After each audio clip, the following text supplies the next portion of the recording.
بسم اللہ الرحمن الرحیم نحمدہ ونصلی ونسلم علی رسولہ الکریم اما بعد۔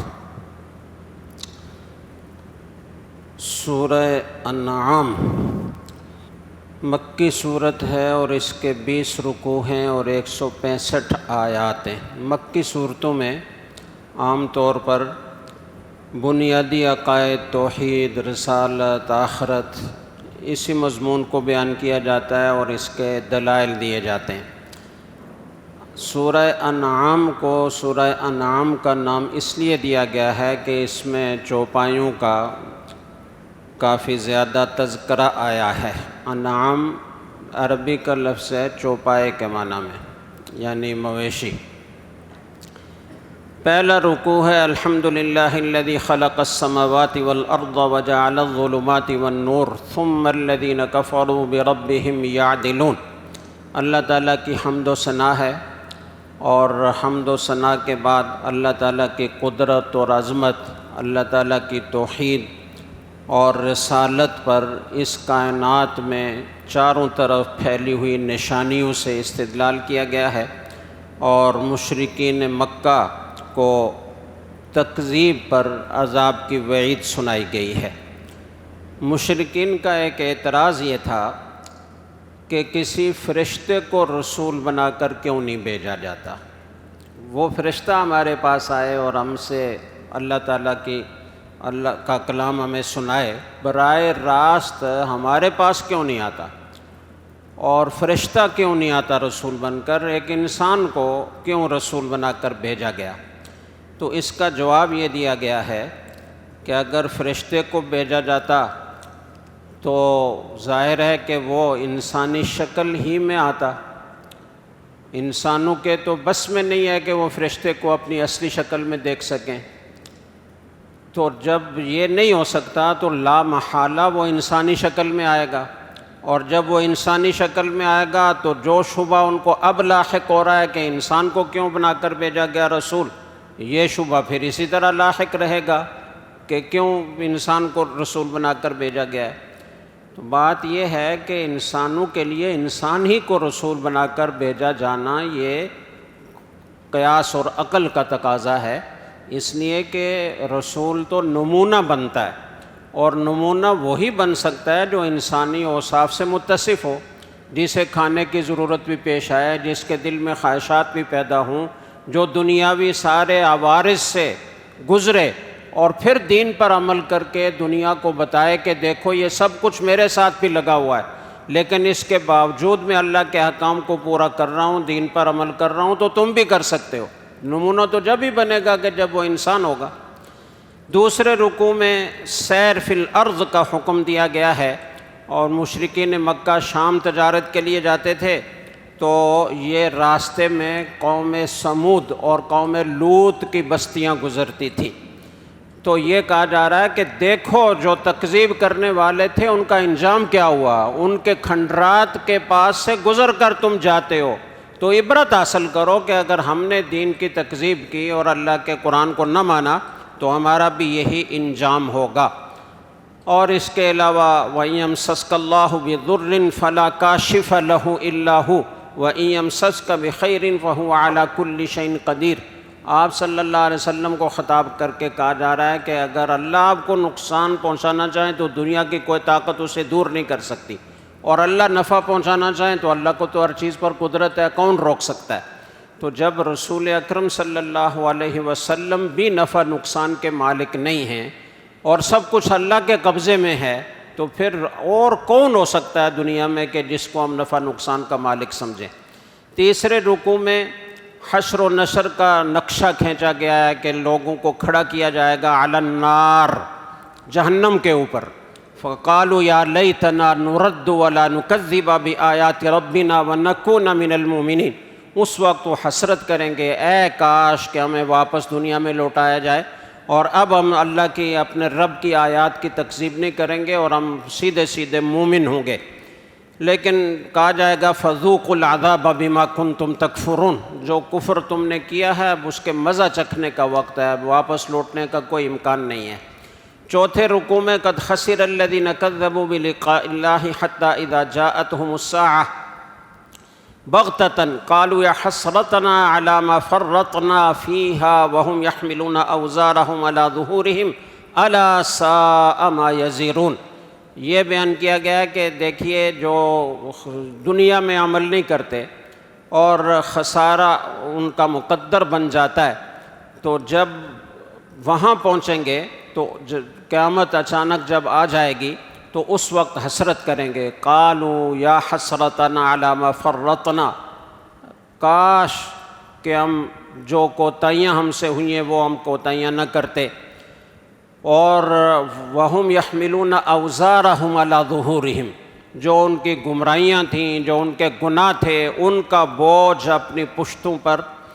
لادے ہوئے ہوں گے۔ الا ساء ما یزرون، کتنا برا بوجھ ہے جو وہ لاد کر جہنم کی طرف جا رہے ہوں گے۔ فرمائشی معجزات نہ دکھانے میں کیا حکمت ہے اور آپ کو تسلی دی جا رہی ہے؟ اصل میں ہوتا یہ تھا کہ یہ رسول اکرم صلی اللہ علیہ وسلم سے مختلف اوقات میں مختلف معجزات طلب کرتے تھے کہ ہمارے منہ مانگے معجزات دکھائیے، ہم جو کہتے ہیں وہ دکھائیے۔ حالانکہ قرآن کریم سب سے بڑا معجزہ ان کے سامنے تھا، رسول امی پر نازل ہوا، جنہوں نے پڑھنا لکھنا نہیں سیکھا، کسی شاعر کا ادیب کے پاس نہیں بیٹھے، کبھی کسی استاذ کے پاس نہیں بیٹھے، اور اتنا فصیح بلیغ کلام کہ جس کی ایک سطر جیسی کوئی سطر نہیں بنا سکتا اس وقت سے لے کر اب تک۔ تو یہ اتنا بڑا معجزہ تمہیں نظر نہیں آتا اور معجزے مانگتے ہو؟ تو خیر بہرحال وہ ضد اور عناد کی وجہ سے آئے روز نت نئے معجزات کا تقاضا کرتے تھے، اور جس قسم کے بیہودہ مطالبات وہ کرتے تھے اس کی ایک پوری فہرست آگے سورہ بنی اسرائیل میں آ رہی ہے۔ تو کبھی کبھی رسول اکرم صلی اللہ علیہ وسلم کو یہ خیال ہوتا تھا کہ اگر وہی ان کا فرمائشی معجزہ اللہ تعالیٰ دکھا دیں تو ہو سکتا ہے کہ یہ لوگ ایمان لیں اور جہنم کی آگ سے بچ جائیں، یعنی ان سے ہمدردی، خیرخواہی کہ کس طریقے سے یہ راہ راست پر آ جائیں اور صراط مستقیم کو اختیار کر لیں اور جہنم کی دہکتی آگ سے بچ جائیں۔ تو اس لیے یہ تمنا کبھی کبھی ہوتی تھی کہ چلو ان کا فرمائشی معجزہ ہی اگر اللہ تعالیٰ دکھا دیں۔ تو اللہ تعالیٰ نے مشفقانہ انداز سے آپ صلی اللہ علیہ وسلم کو اس بارے میں تنبیہ کی، وَإِنْ كَانَ كَبُرَ عَلَيْكَ إِعْرَاضُهُمْ فَإِنِ اسْتَطَعْتَ أَن تَبْتَغِيَ نَفَقًا فِي الْأَرْضِ أَوْ سُلَّمًا فِي السَّمَاءِ فَتَأْتِيَهُمْ بِآيَةٍ وَلَوْ شَاءَ اللَّهُ لَجَمَعَهُمْ عَلَى الْهُدَى فَلَا تَكُونَنَّ مِنَ الْجَاهِلِينَ۔ تسلی یوں دی ہے کہ یہ تو اٹھ درمی کی بنا پر مطالبات کر رہے ہیں، اگر ان کے منہ مانگے معجزات بھی ان کو دکھا دیے جائیں گے تو یہ پھر بھی ایمان نہیں لائیں گے۔ اگر ان کو ایمان لانا ہوتا تو کتنے معجزات ہم نے آپ کو دیے، قرآن کے علاوہ کتنے معجزات ان کے سامنے ظاہر ہوئے، چاند کے ٹکڑے ہوئے، پانی ایک برتن میں جو چند آدمیوں کے لیے کافی ہو سکتا تھا وہ ہزاروں کے لشکر کو کافی ہو گیا، کنویں میں آپ نے کلی کر کے ڈالا، کنواں ابل پڑا جو خشک ہو رہا تھا، جہاں سے پانی مل نہیں رہا تھا، 10 آدمیوں کا یا چند آدمیوں کا کھانا 80 آدمیوں کو 100 آدمیوں کو کافی ہوگا۔ کوئی ایک معجزہ تھوڑا ہی ہے، سینکڑوں معجزے آپ کے بار بار ظاہر ہوتے رہے ہیں۔ تو اگر ان کو ایمان لانا ہوتا تو یہ لے آتے، تو اس لیے ان کے فرمائشی معجزات کو جو ہے وہ اب پورا نہیں کیا جائے گا، اور اس میں حکمت بھی اللہ تعالیٰ نے بیان کی ہے۔ وہ حکمت کیا تھی کہ اللہ تعالیٰ کی سنت یہ رہی ہے کہ اس سے پہلے جن اقوام نے فرمائش کی، اپنے منہ مانگے معجزات مانگے، تو اللہ تعالیٰ نے فرمایا کہ دیکھو میں اگر منہ مانگا معجزہ دوں گا نا، پھر بھی اگر تم نے انکار کیا تو پھر عذاب آئے گا۔ تو ابھی چونکہ اہل مکہ اور مشرکین کو اللہ تعالیٰ نے عمومی عذاب میں مبتلا کرنا اللہ کو منظور نہیں تھا، تو اس لیے بھی ان کے فرمائشی معجزات اللہ تعالیٰ نہیں دکھا رہے تھے۔ یہاں فرمایا کہ یا رسول اللہ اگر آپ اتنے حریص ہیں تو اگر آپ ان کو مطمئن کرنا چاہتے ہیں تو آپ اگر اس کے استطاعت رکھتے ہیں کہ زمین میں کوئی سرنگ کھول دیں اور اس میں چلے جائیں، یا آپ آسمان پر چڑھنے کے لیے کوئی سیڑھی لگا دیں تو آپ کر کے دیکھ لیں۔ مطلب اللہ کے حکم کے بغیر تو آپ کچھ بھی نہیں کر سکتے۔ تو جب اللہ تعالیٰ ان کے فرمائشی معجزے نہیں دکھا رہا تو آپ کو بھی یہ تمنا نہیں کرنی چاہیے. اسی میں حکمت ہے کہ یہ عذاب سے بچ جائیں، ورنہ عذاب آئے گا اگر فرمائشی معجزہ دیکھ کر بھی نہ مانیں. اگلے رکوع میں امم سابقہ کے انجام کو ذکر کیا گیا ہے. بہت سارے رسولوں کو بہت ساری اقوام کی طرف بھیجا گیا، انہوں نے مذاق اڑایا، تکذیب کی، نتیجے میں وہ قومیں تباہ ہو گئیں. تو کبھی یہ بھی اس میں بیان کیا گیا اگلے 5ویں رکوع میں کہ کبھی اللہ تعالیٰ ان پر سختی بھیجتے ہیں، تنگی میں مبتلا کرتے ہیں، تاکہ جو لوگ ایسی حالت میں جن کے دل نرم پڑتے ہیں تو ان کے دل نرم پڑیں اور وہ حق کو قبول کریں. اور پھر اللہ تعالیٰ ان کو جو ہے وہ خوب خوشحالی عطا فرماتے ہیں، تاکہ جو لوگ خوشحالی میں حق کو قبول کرنے کی صلاحیت رکھتے ہوں تو وہ کچھ سبق سیکھ سکیں. جب دونوں حالتوں میں انہوں نے اللہ کے دین کو نہیں مانا اور اللہ کے احکام کو قبول نہیں کیا، گمراہی پر قائم رہے، تو پھر اللہ تعالیٰ نے عذاب نازل کیا. ہر طریقے سے اللہ تعالیٰ نے ان کو سمجھانے کی کوشش کی. مشرکین کے اگلے رکوع میں 6 رکوع میں مشرکین کے ایک اور عقیدے کی تردید ہے. وہ اپنے دیوتاؤں کو، اپنے جن کو وہ شریک ٹھہراتے تھے، جن کے ناموں کے بت انہوں نے بنا رکھے تھے، ان کو وہ مستقل سفارشی سمجھتے تھے کہ یہ ہمارے لیے شفاعت کریں گے. دیکھیں مشرکین مکہ ایسا نہیں کہ اللہ کا انکار کرتے تھے، اللہ تعالیٰ کو مانتے تھے. وہ قرآن کریم میں کئی جگہ ہے کہ اگر آپ ان سے سوال کریں من خلق السماوات والارض، یہ آسمانوں اور زمین کو کس نے پیدا کیا، تو لیقولن اللہ، یہ یقینی طور سے یہ بات کہیں گے کہ یہ اللہ نے پیدا کیا. اللہ کو مانتے تھے، لیکن کہتے تھے کہ یہ جو ہمارے شرکاء ہیں ان کو بھی اللہ نے اپنی خدائی میں شریک کر رکھا ہے اور کچھ اختیارات ان کو دے رکھے ہیں. تو اس کی تردید کی جا رہی ہے کہ یہ اللہ تعالیٰ کے ہاں جب یہ پہنچیں گے تو نہ ان کا کوئی مددگار ہوگا اور نہ ان کا کوئی سفارشی ہوگا. اس سے رسول اکرم صلی اللہ علیہ وسلم کی جو شفاعت ہے اس کی نفی نہیں ہوتی، چونکہ دوسری آیات میں ہے کہ اللہ کی اجازت سے سفارش ہو سکتی ہے. تو اللہ تعالیٰ رسول اکرم صلی اللہ علیہ وسلم کو، انبیاء کو، صلحاء کو سفارش کرنے کی اجازت دیں گے، مومنین کے لیے وہ سفارش کریں گے. سرداران قریش کے ایک اور مطالبے کا بھی رد ہے، اور وہ رد اس طریقے سے ہے کہ وہ مطالبہ کیا کرتے تھے؟ وہ مطالبہ کرتے تھے کہ آپ کے پاس جو غریب اور کم حیثیت کے لوگ ہیں نا، ان لوگوں کو آپ اپنے پاس سے ہٹا دیں. ان کے ہوتے ہوئے آپ کی مجلس میں بیٹھنا یہ ہمارے لیے بہت مشکل ہے، یہ ہماری توہین ہے.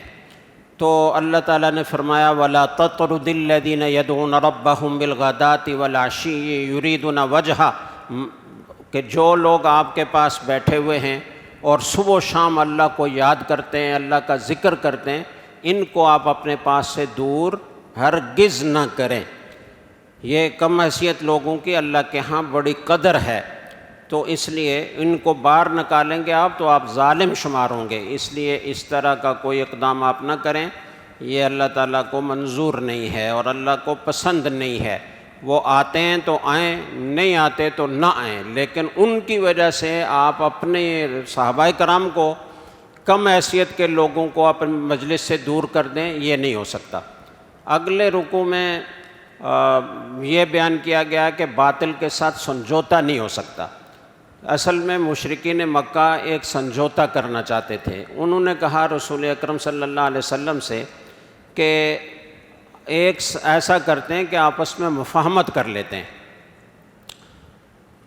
آج بھی دنیا میں بہت ساری اقوام کہتی ہیں نا کہ مفاہمت کر لو، کچھ ہماری مانو، کچھ ہم آپ کی مانتے ہیں. تو یہ مفاہمت کی پیشکش کی مشرکین مکہ نے، اور وہ یہ تھی کہ 1 سال آپ ہمارے معبودوں کی عبادت کریں، ہمارے بتوں کی پوجا کریں، 1 سال ہم آپ کے معبود واحد کی عبادت کریں گے. تو رسول اکرم صلی اللہ علیہ وسلم کو فرمایا گیا کہ آپ ان سے کہہ دیجئے انی نہیت ان اعبد الذین تدعون من دون اللہ، مجھے اس سے منع کیا گیا کہ میں ان کی پوجا کروں جن کو تم اللہ کو چھوڑ کر پوجتے ہو، جن کو پکارتے ہو. ایسا نہیں ہو سکتا. اگلے رکوع نمبر 8 میں وَهُوَ الْقَاهِرُ فَوْقَ عِبَادِهِ، وَيُرْسِلُ عَلَيْكُمْ حَفَظًا، اللہ تعالیٰ کی قدرت قاہرہ کا بیان ہے، اور اس بات کا بیان ہے کہ اللہ تعالیٰ تمہارے اوپر محافظ فرشتے مقرر کرتا ہے۔ حفظہ میں دو مطلب ہو سکتے ہیں، ایک تو وہ فرشتے ہیں جو اعمال لکھنے پر مقرر ہیں، وہ تم پر اللہ تعالیٰ بھیجتے ہیں اور وہ ہر وقت تمہارے ساتھ رہتے ہیں اور جو کچھ تم کرتے ہو لکھ رہے ہیں۔ اور دوسرا مطلب ہے حفظہ، جس کا سورہ رعد میں ذکر ہے کہ اللہ تعالیٰ انسانوں کے لَہُ مُعَقِّبَاتٌ مِّن بَيْنِ يَدَيْهِ وَمِنْ خَلْفِهِ، یہ فرشتے اللہ تعالیٰ کو مقرر فرماتے ہیں جو انسانوں کی اور خاص طور سے اللہ کے نیک بندوں کی حفاظت کے لیے مقرر ہوتے ہیں اور ساتھ ساتھ رہتے ہیں۔ اور اسی میں پھر 3 قسم کے عذابوں کا ذکر ہے، آسمان سے کوئی آفت نازل ہو جائے، ایسے بہت زیادہ طوفانی بارشیں آ جائیں اور سیلاب آ جائے اس کے نتیجے میں، یا زمین سے کوئی تباہی آ جائے جیسے زلزلہ،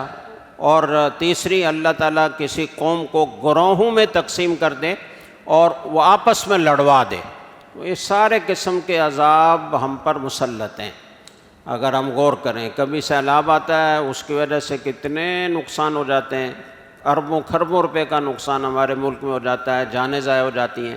زلزلہ آتا ہے تو اس سے کتنی تباہی پھیلتی ہے، اور آپس میں گروہوں میں تقسیم ہو کر ہم کتنی صلاحیتیں ضائع کر رہے ہیں، دن رات ایک دوسرے کے پیچھے پڑے ہوئے ہیں، اس کو نیچا دکھانے کی کوشش، بہتان، الزام، جو کچھ ہمارے دل میں آتا ہے ہم لگا رہے ہیں، لڑ رہے ہیں۔ اور اتنے پیارے ملک جس کو اللہ تعالیٰ نے وسائل سے مالا مال کر رکھا ہے، یہ بے دین قسم کے سیاستدانوں نے اس ملک کا تیا پانچا کر رکھا ہے اور اس کو تباہی کے دانے پر لے آئے ہیں۔ تو یہ اللہ تعالیٰ کا عذاب ہے، جب آدمی نافرمانی کرتا ہے تو اللہ اسی طرح کے عذاب میں مبتلا کرتے ہیں کہ لڑتے رہو، کوئی تعمیری کام تم سے نہیں ہوگا۔ تو اللہ تعالیٰ ہماری حفاظت فرمائے، ہمیں سچی توبہ کی توفیق عطا فرمائے۔ قُلْ أَنَدْعُو مِن دُونِ اللَّهِ مَا لَا يَنفَعُنَا وَلَا يَضُرُّنَا وَنُرَدُّ عَلَىٰ أَعْقَابِنَا بَعْدَ إِذْ هَدَانَا اللَّهُ۔ 9ویں رکوع میں پھر توحید کی دعوت ہے، شرک سے منع کیا گیا ہے، اور حضرت ابراہیم علیہ السلام جنہوں نے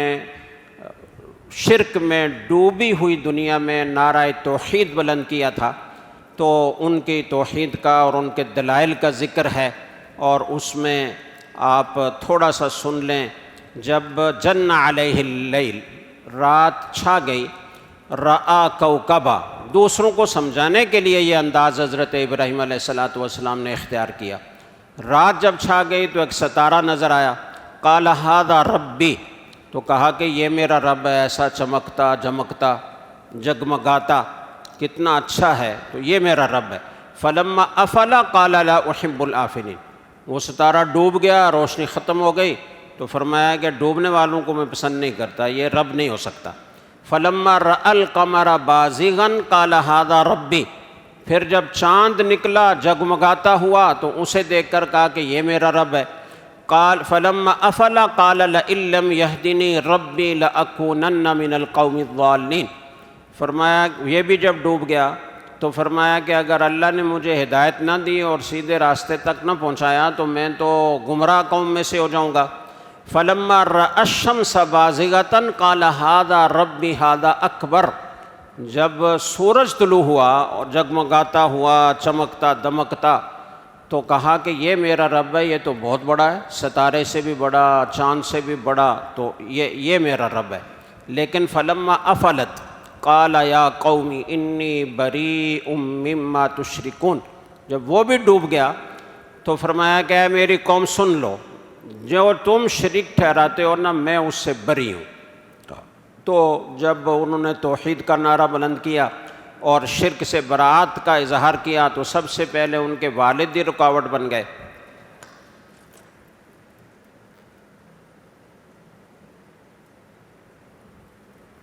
اور پھر ان کو ہجرت کرنا پڑی، اور پھر لمبا قصہ ہے، پوری داستان ہے، انشاءاللہ اس کا خلاصہ آگے کسی جگہ آ جائے گا۔ اگلے رکوع میں وَتِلْكَ حُجَّتُنَا آتَيْنَاهَا إِبْرَاهِيمَ عَلَىٰ قَوْمِهِ نَرْفَعُ دَرَجَاتٍ مَّن نَّشَاءُ إِنَّ رَبَّكَ حَكِيمٌ عَلِيمٌ۔ اس رکوع میں حضرت ابراہیم علیہ السلام کی رسالت اور دعوت کا ذکر تو ہے ہی، لیکن حضرت ابراہیم علیہ السلام کے علاوہ 18 انبیاء علیہم السلام کا ذکر ہے، حضرت اسحاق، حضرت یعقوب، حضرت نوح، بہت سارے 18 وقفے سے، کچھ کا ایک آیت میں، کچھ کا دوسری آیت میں۔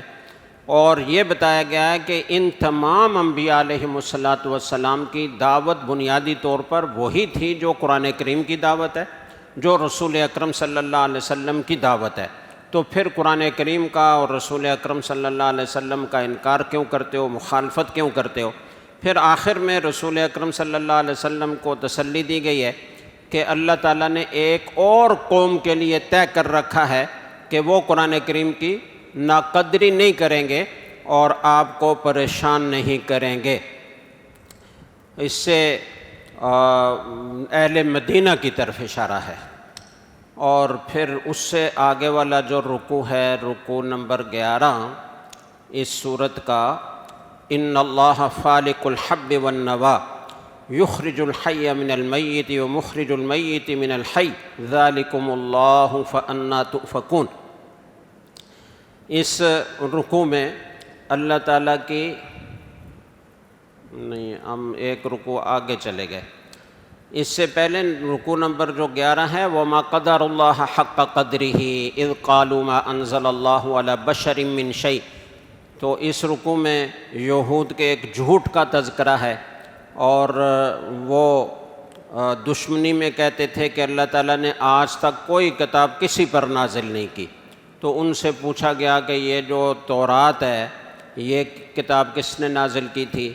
موسیٰ علیہ السلام وہ کتاب لے کر آئے تھے، تمہارے پیغمبر تھے، تو کیسے نہیں نازل کی تھی؟ اتنا جھوٹ بولتے ہو، وہ بھی تو انسان تھے، تو اگر ان پر کتاب نازل ہو سکتی ہے تو اب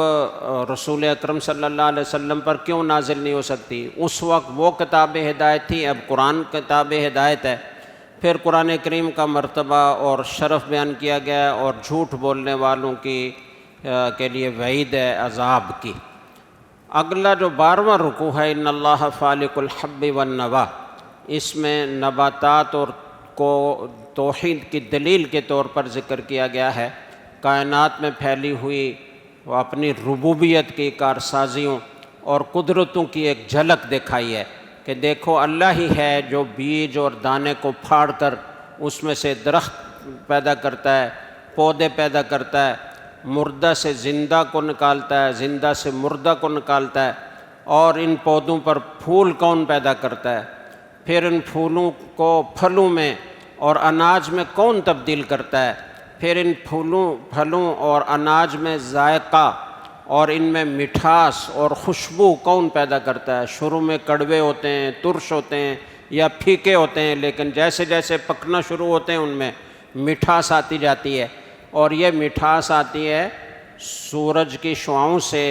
اور چاند کی کرنوں سے اور بہت سارے اسباب اس کے، اور اللہ تعالیٰ نے اس کائنات تو پوری کائنات کو گویا اللہ تعالیٰ نے انسان کی خدمت میں لگایا ہوا ہے۔ تو یہ توحید کے دلائل تمہیں نظر نہیں آ رہے؟ اگلے رکوع میں بدیع السماوات والارض انا یکون لہ ولد، توحید کا بیان ہے، شرک کی نفی ہے، اللہ زمین و آسمان کا خالق ہے، اہل شرک کے معبودوں کو برا کہنے سے منع کیا گیا، ولا تسبوا الذین یدعون من دون اللہ فیسبوا اللہ عدوا بغیر علم۔ دیکھو کافر ہیں، مشرک ہیں، اور وہ اپنے بتوں کی پوجا کرتے ہیں، معبودان باطلہ کی عبادت کرتے ہیں، لیکن تمہیں اخلاق کی تعلیم دی جا رہی ہے، تم ان کو برا بھلا مت کہو، تم ان کو گالیاں نہ دو، کیونکہ تم انہیں گالیاں دو گے تو اس کا نتیجہ یہ نکلے گا کہ وہ بھی ضد میں آ کر تمہارے معبود کو، معبود برحق کو، اللہ تعالیٰ کو گالیاں دیں گے۔ تو یہ بہت بری بات ہے، یہ ہمیں تعلیم دی گئی ہے اور ہمیں اخلاق سکھائے گئے ہیں۔ تو یہ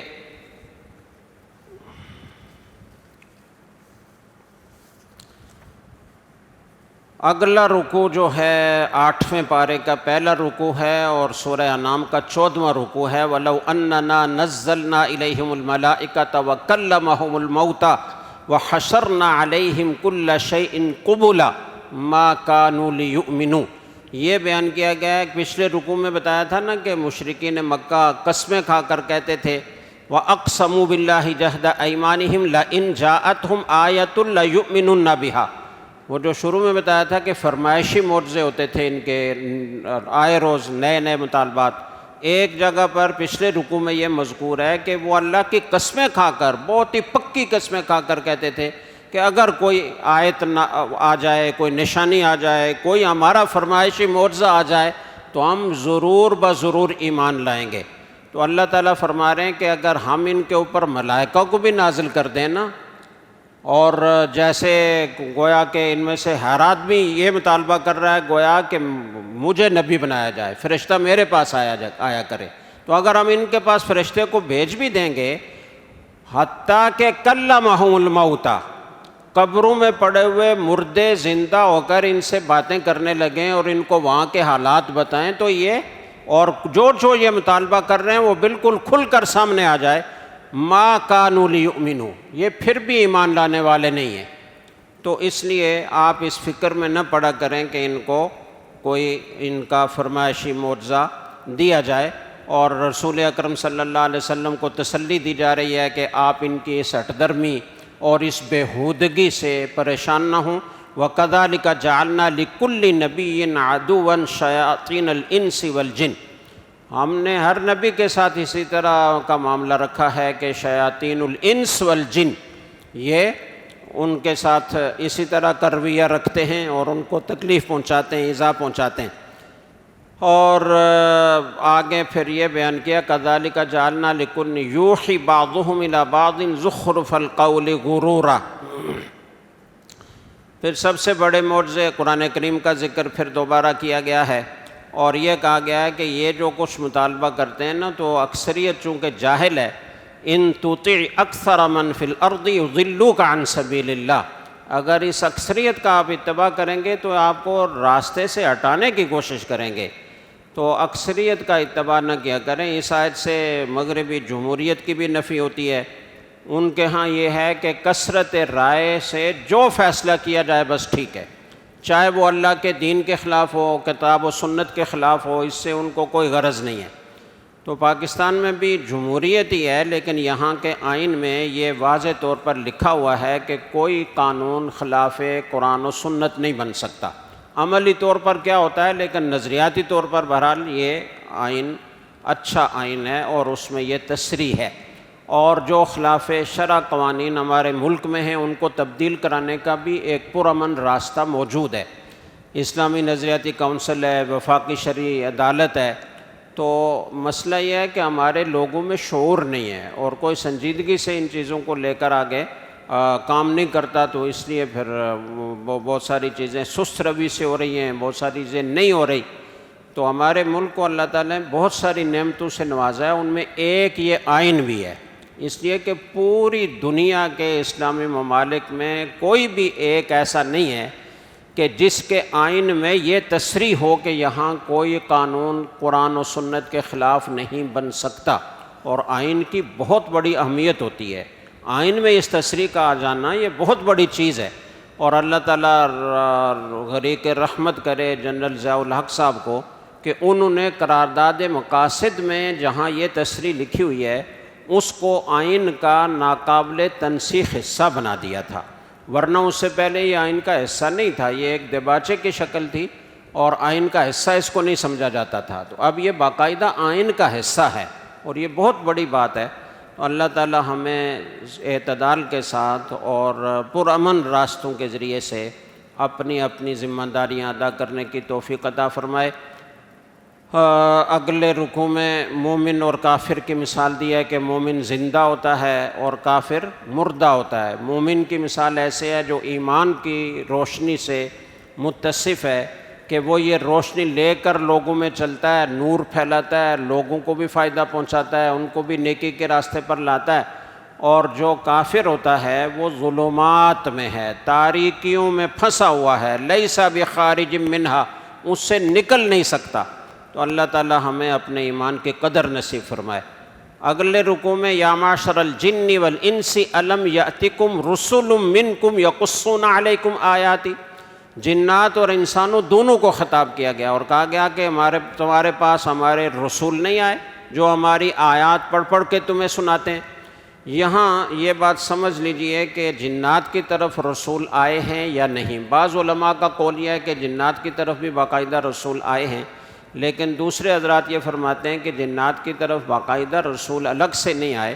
وہی جو انسانوں کے لیے رسول آئے تو انہوں نے جنات کو بھی تبلیغ کی، اور پھر وہ نمائندے بن کر اپنی قوم میں تبلیغ کرتے رہے۔ رسول اکرم صلی اللہ علیہ وسلم کے پاس بھی جنات آئے، آپ نے ان کو قرآن کی آیات سنائی، ان کو دعوت دی، سمجھایا، اور پھر انہوں نے جا کر اپنی قوم کو دعوت دی۔ سورہ جن میں اس کا تذکرہ آگے آئے گا۔ اس کے بعد پھر جو رکوع ہے، رکوع نمبر 16، اس میں مشرکین کی بہت ساری حماقتیں ذکر کی گئی ہیں، اور ہم ساری تو نہیں بیان کریں گے، لیکن ایک دو مثال کے طور پر وہ کیا کرتے تھے، اپنے مویشیوں میں سے دودھ اور گوشت جب بناتے تھے، یا کھیتی اور اناج جب پیدا ہوتا تھا اور وہ اسے کاٹتے تھے، تو اس کا کچھ حصہ اللہ تعالیٰ کے لیے خاص کر دیتے تھے، جو پھر مہمانوں میں اور غرباء میں تقسیم ہوتا تھا، اور کچھ حصہ وہ اپنے شرکاء کے لیے، بتوں کے لیے، اپنے دیوتاؤں کے لیے رکھ دیتے تھے۔ اور ایسا ہوتا تھا کہ جب کبھی ضرورت پیش آئے تو اللہ تعالیٰ کا حصہ تو شرکاء کے حصے میں چلا جاتا تھا، اس سے برا نہیں سمجھتے تھے، لیکن شرکاء کا حصہ ادھر آ جائے اس کو بہت برا سمجھتے تھے، اور کبھی غلطی سے ایسا ہو جائے تو فوراً واپس لوٹاتے تھے۔ تو اس پر کہا کہ ساء ما یحکمون، کتنے برے فیصلے تم کرتے ہو۔ اسی طرح ان کی ایک حماقت قتل اولاد کی بھی تھی، لڑکیوں کو تو زندہ درگور کرتے تھے، اس کو رکھنا عار سمجھتے تھے، اور بعض لوگ ایسے بھی تھے کہ جو فرشتوں کو اللہ تعالیٰ کی بیٹیاں قرار دیتے تھے، اس لیے کہتے تھے کہ انسانوں کے لیے لڑکیاں رکھنا یہ مناسب نہیں ہے،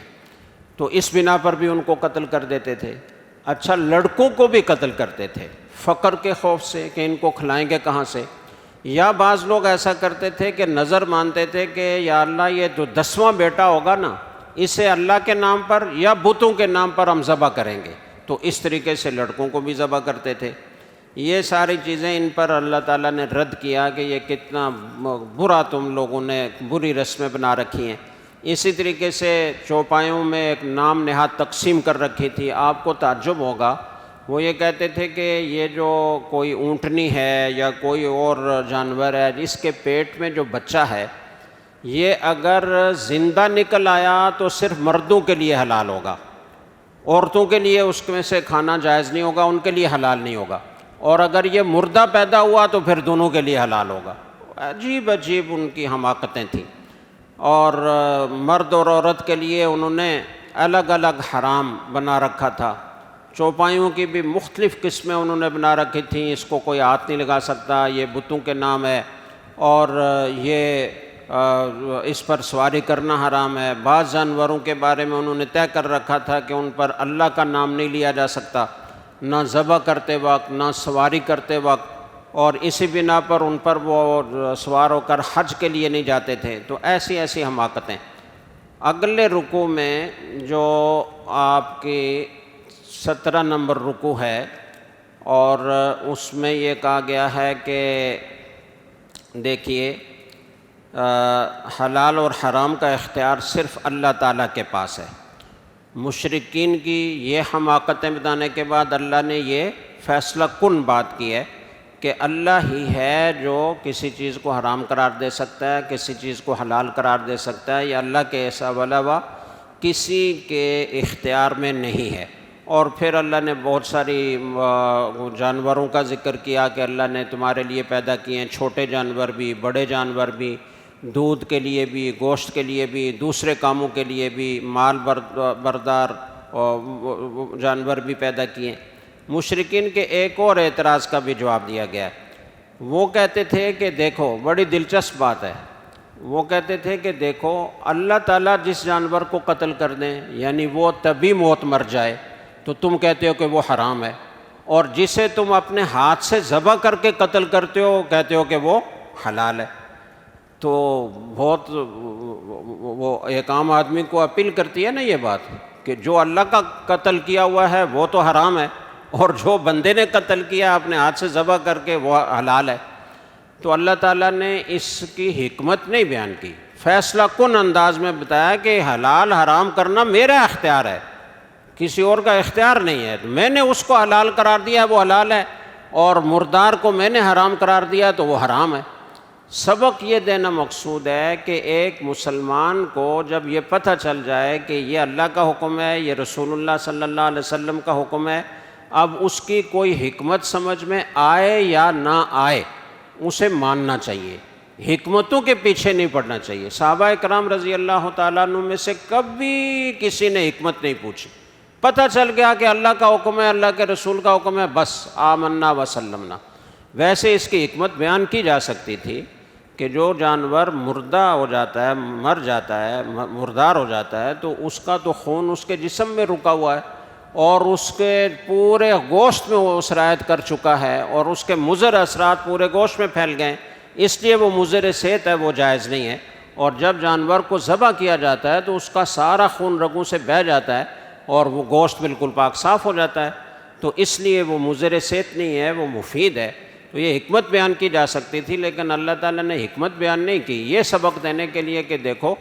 یہ میرا کام ہے، حلال اور حرام تمہیں ماننا چاہیے۔ اللہ تعالیٰ کا کوئی فعل حکمت سے خالی نہیں ہے، لیکن بعض اوقات تمہاری چھوٹی سی عقل کی ڈبیا میں وہ حکمتیں نہیں آتی۔ اگلے رکوع میں یہود نے کچھ چیزیں حرام کر رکھی تھیں، مشرکین نے حرام کر رکھی تھیں، ان کا ذکر کر کے کہا کہ تم بھی حلال حرام کے فیصلے نہیں کر سکتے، اور ان کا جو ہے وہ ایک اعتراض تھا کہ اگر اللہ تعالیٰ چاہیں تو ہم پر عذاب نازل کر دیں نا، کیوں نازل نہیں کرتے؟ یعنی ایسے بدبخت تھے اور ایسے ہٹ درم اور بے باک تھے کہ اللہ کی نافرمانیاں کرتے تھے، اللہ کے دین کی تکذیب کرتے تھے، قرآن کا انکار کرتے تھے، اور کہتے تھے کہ وَلَوْ شَاءَ رَبُّكَ لَوْ شَاءَ اللَّهُ مَا أَشْرَكْنَا وَلَا آبَاؤُنَا وَلَا حَرَّمْنَا مِن شَيْءٍ، اگر اللہ چاہتے تو نہ ہم شرک کرتے، نہ ہمارے آبا و اجداد شرک کرتے، نہ ہم کسی چیز کو حرام قرار دیتے، اللہ ہمیں پکڑ لیتے، عذاب میں مبتلا کر دیتے، تو کیوں ایسا نہیں کر رہے؟ تو گویا کہ اللہ تعالیٰ نے ہی ہمیں چھوٹ دے رکھی ہے اور یہ حلال حرام کا اختیار ہمیں دے رکھا ہے۔ تو اس کا جواب دیا ہے کہ اگر ان کو قرآن جھٹلانے کی وجہ سے یا رسول کی تکذیب کرنے کی وجہ سے ان پر کوئی فوری عذاب نہیں آ رہا، بلکہ دنیا میں ان کو کسی حد تک بلکہ بہت حد تک خوشحالی میسر ہے، تو اس کی وجہ یہ نہیں ہے کہ اللہ تعالیٰ ان کے اس عمل سے یا اس عقیدے سے خوش ہیں۔ حقیقت یہ ہے کہ اس دنیا میں اللہ تعالیٰ کی رحمت بہت زیادہ وسیع ہے، اللہ بہت بڑی وسیع رحمت والے ہیں، اور اسی رحمت کے نتیجے میں اللہ تعالیٰ ان باغیوں کو بھی رزق دیتے ہیں اور خوشحالی سے نوازتے ہیں۔ البتہ یہ بات طے ہے وَلَا يُرَدُّ بَأْسُهُ عَنِ الْقَوْمِ الْمُجْرِمِينَ، ایک نہ ایک دن یہ عذاب میں مبتلا ہوں گے اور اس عذاب کو پھر کوئی ٹال نہیں سکے گا اور ان کو اس کا مزہ چکھنا پڑے گا۔ اگلے رکوع میں معاشرتی تعلیمات ہیں اور 10 وصیتیں کی گئی ہیں، اور ان 10 میں شرک ہے، شرک نہ کرو، والدین کے ساتھ حسن سلوک کرو، مفلسی کے خوف سے اولاد کو قتل مت کرو، زنا اور ہر قسم کی فواحش سے علانیہ ہوں یا خفیہ ہوں ان سے بچو، ناحق قتل نہ کرو، یتیم کا مال نہ کھاؤ، ناپ تول میں کمی نہ کرو، عدل و انصاف قائم کرو، چاہے تمہارا دشمن ہی سامنے کیوں نہ ہو، اس کے ساتھ بھی زیادتی کرنے کی اجازت نہیں ہے، عہد شکنی سے بچو، صراط مستقیم کا اتباع کرو، اور مختلف راستوں پر چلنے سے اپنے آپ کو بچاؤ۔ تو یہ ہدایات دے کر تو اللہ تعالیٰ نے مسلمانوں کو گویا ایسی بہترین معاشرتی تعلیمات دی ہیں کہ اگر ہم ان کا اتباع کریں تو یہ معاشرہ یہ امن کا گہوارہ بن جائے اور جنت کا نمونہ بن جائے۔ اللہ تعالیٰ ہمیں عمل کرنے کی توفیق عطا فرمائے۔